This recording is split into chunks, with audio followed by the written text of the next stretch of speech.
Eskil er klar og er i gang, ser vi på toppen. Han drar seg ut mot flanken han også. Der vi har sett Ådne og Vetle komme.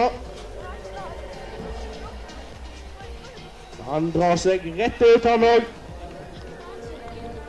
Før han, ja, det er fart, det er kontroll. Det er et vanvittig høyt nivå på 2002-2003-klassen allerede. De er vel ikke mer enn 13-14 år gamle.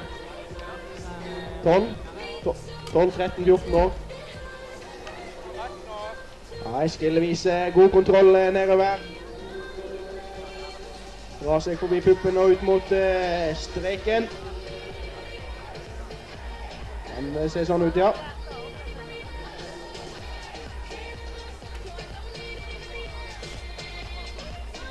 Eskil ser ut som han skal gå på streken. Den er veldig høy. Han går rett ut. Ja, stumper den. Går han bort på siste klipp også? Nei. Han velger en trygg vei gjennom raset og ned i åpne terreng. Det er lurt gjort. Det er bra kjørt av Eskil.